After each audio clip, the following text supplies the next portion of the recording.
Has to do with Trump, tariffs, which I'm sure can only mean good things. Partially why we haven't talked too much about this stuff, because we have considered it, is that this has changed so rapidly, so often since Trump came into office.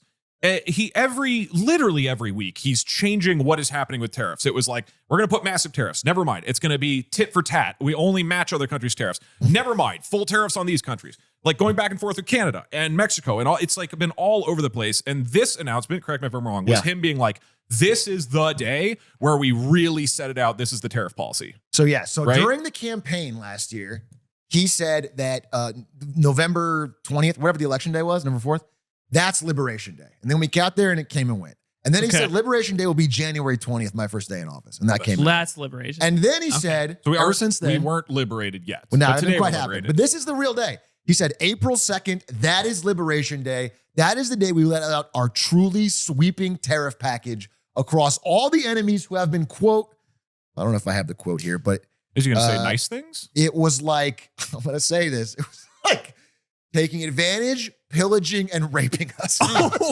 Did he use that word? Use that word directly. I'm not putting that in his mouth. That was the direct quote. So I didn't realize we were trading with like pirates. I didn't. I thought we were just buying goods. I didn't realize that was being the guys like in Canada selling us like soft timber are Vikings. Dude, so I have this raiding fucking our image. villages. Wow. He had this. Did not So realize. I want to show this image that I'm bringing up here. Sorry, this is him pulling up on stage a list of all the countries who will now be receiving new reciprocal tariffs. Basically, they looked at whatever they counted as a tariff being used against us. And then there's a lot of like nebulous discussion here, but he said, we're going to give you tariffs back essentially equal to what you've given us. That's the idea. And we're going to counter back and we're going to make sure the trade is fair. Some of it's based on them just having a trade advantage. Like we're buying more of their stuff than they buy of us. So it's like not fair. We need to balance it. So you said, like, we have to worry about, I think the average American farmer is deeply worried about Svald and Jan Mayen taking advantage of us. I think I'm sick of it. They've been pillaging us. The herd in McDonald Islands have been, What is that? Is that a country? This is a country. What is Svalbard and Jan Mayen? I think it's a small island chain. I don't Oh, okay. Wait, isn't Svalbard like that Norwegian island where they keep the seeds? I mean, Norway's on here differently. So that's confusing. This is some kind of separate this must be entity. something different. They've been pillaging us? Tuvalu's been fucking us over. I'm sick of it. Yes. You know, we just have to pay money for the .tv ad. These are like Pacific Island nations with like, tens of thousands of people. Maybe less. So we need to tariff them. Norfolk Island's getting a 29% tariff. This is so it's extreme, right? So it's across the board. I mean, this list is massive. And I want to bring this up again. While you're pulling that up, I just want to. So the idea is that, in theory, he is matching tariffs that other countries already have on the U.S. Right?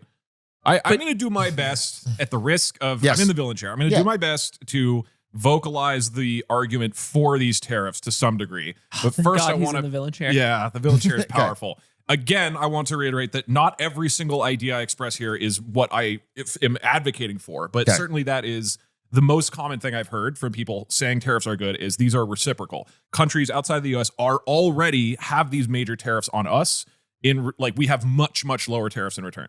Okay. So that's reciprocal, right? That's the idea. One thing. Well, are they reciprocal? Because you said that this is not only based on tariffs that they have placed on us. This is based on whether or not we have a trade surplus or deficit with them, which is different. It's like things that could be counted as tariffs. So it's not like them specifically having a hard tariff on us. Yeah. It's like a mix of, like, let's say, for example, if they have only a tariff on picking a random good, like rice, or if they have a tariff on one good, it's being broadly blended across a whole thing, and we're doing a blanket tariff on their whole country.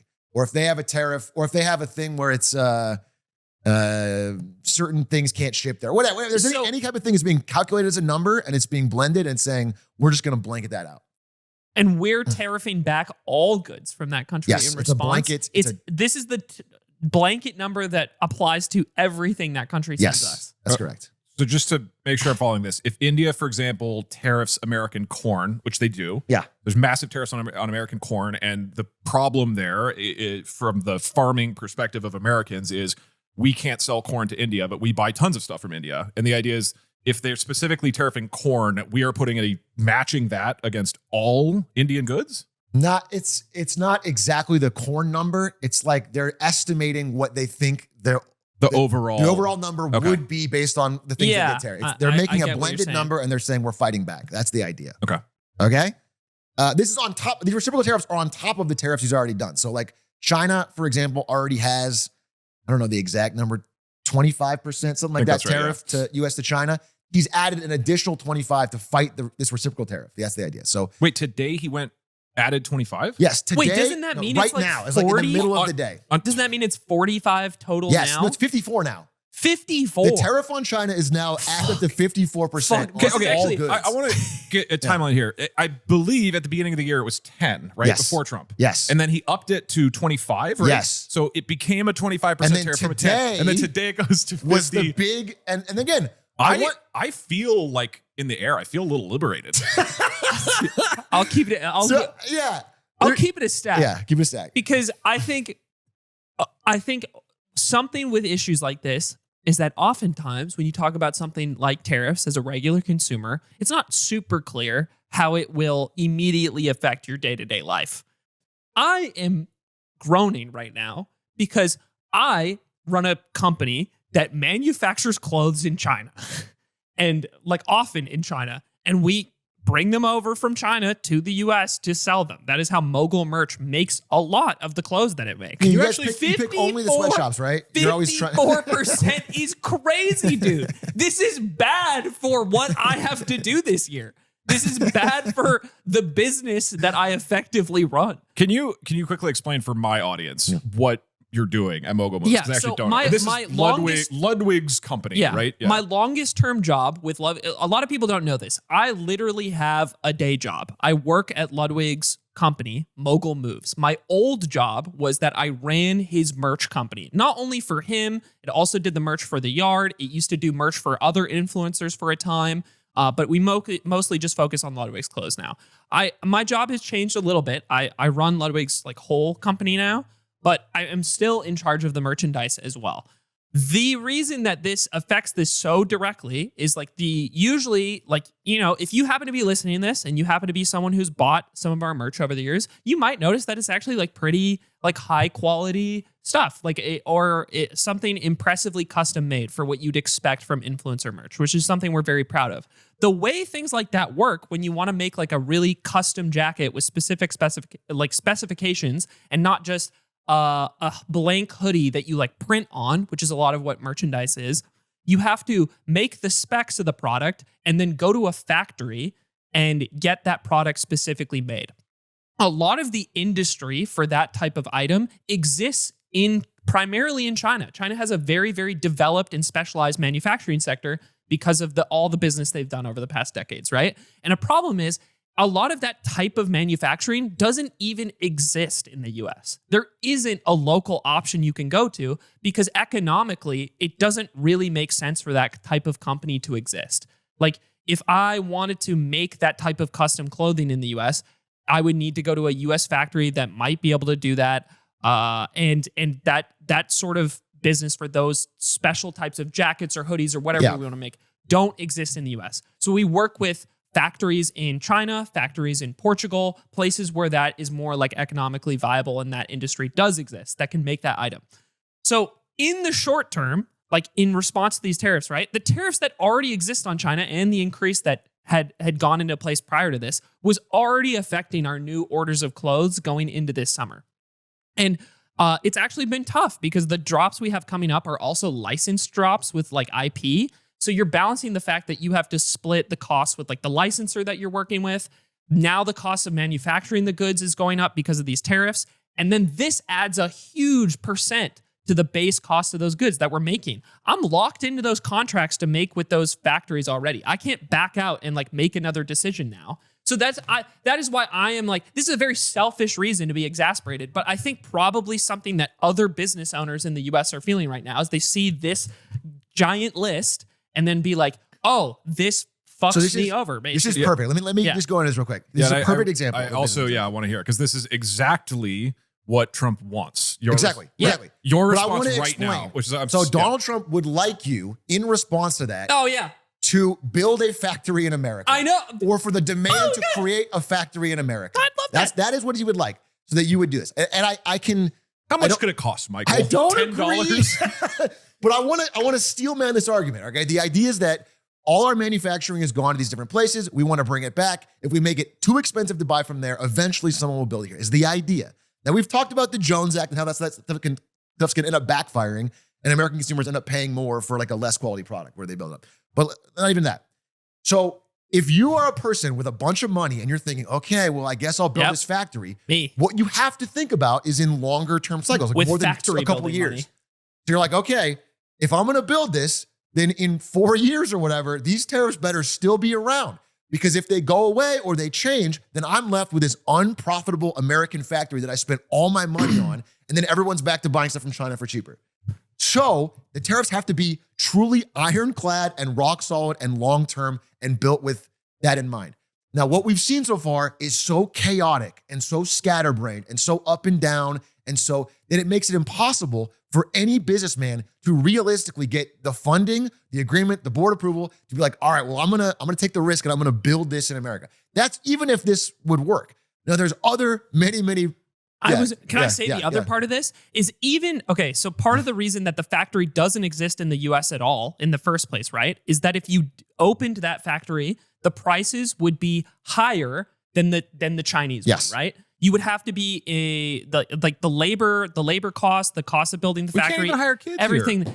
we can't even get the kids involved these days. And I'll bring that around when we talk about South Korea. My problem is that not only is this about is it kind of impossible to move forward with an idea like that, right? Yeah. At my scale, I can't even make a decision like that. I can't be the one who opens the factory. I would rely on people with more money and more business interests in opening that factory to begin with. But even if that factory opened, the prices and costs of running that factory mean that whatever they produce would be more expensive than what I was getting from China or Portugal before.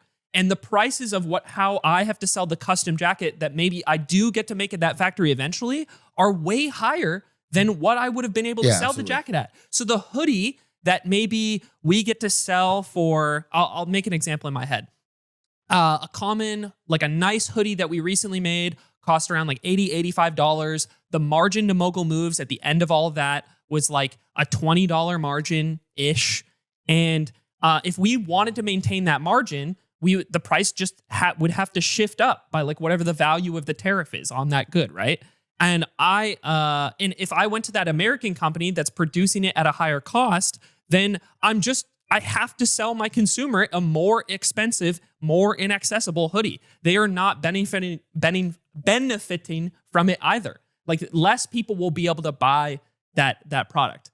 If they want it. And I realize I run a merchandise company, right? There isn't nothing, no one's lives are no one's lives are at stake by being able to get the Mint Mogul Moves hoodie that we made or something. But I'm just making a point of it's not like this US factory gets built and then we magically get to go back to the costs and the price of the good pre-tariff. It's that industry just happens to exist in the US now. Or that more factory just happens to be in the US. Jobs in the US. Exactly. And then that's ignoring the point that Brandon said. And this said. is applied to every good, not just merchandise. Yes. Every good from nearly every country at the exact same time and with no prior even leak of what the numbers would be. Again, I've been watching this very closely up to this day. As of last night, the market was in panic because they don't know what he's going to announce. He comes out and all of these numbers hit at once. And the market was up today, and then this got announced, and it tanked. I mean, just fucking plummeted. You guys are doing terrible in the stock market competition. Yeah, we are. And you're doing fine? I'm doing okay, but I'm down. I mean, everyone's down from this. This type of unreliability is one of the worst. I don't agree with tariffs in general. I think there's a long history. Yeah. Again, if you go back to the 1920s, into the 1930s, in the Great Depression, they had the Smoot-Hawley Tariff Act at the exact same time, where they thought it would bring prosperity. It didn't. It also didn't last very long because people hated it so much they had to get rid of it, which is exactly what people who are looking at this are thinking. I'm not going to make big plans around these tariffs because they're going to be so unpopular. They're going to get rolled back. Yeah. And so so in the it's just meantime, it causing only chaos. causes It causes damage. higher price in the short term, And this is the second thing I want to say. I know you're going to bring up something, but I want to show one more thing. Yeah. I don't know if you know this, but Japan, China, and South Korea historically are not friends. Usually they don't get along. Japan and China have so many problems. There's like huge anti-Japan sentiment in China. They're close to they're all close to each other. I don't thought they would all understand. kind of be And the chill. fact Like that they are Cuba, I feel like. the fact that they are teaming up in response to these tariffs should be the biggest alarm bell siren. We have tariffed if we had a strategic plan to just target China to get some manufacturing back, and we got all our allies in on it, and we like work together, I could see it. I'm not a big tariff fan, but I could totally see it. But when you try to attack everybody 500v1, they become friends with each other and not you. It's very isolating. I don't know how. I guess what I would say is like, if you're out there and you hate the woke or whatever, it is not woke to dislike this. It's okay to dislike this. Like, even if you're I have people that I read in my feed who are the most hardcore, like, Republican businessmen. They fucking hate this. Everybody that I can read who cares about the US economy is like against.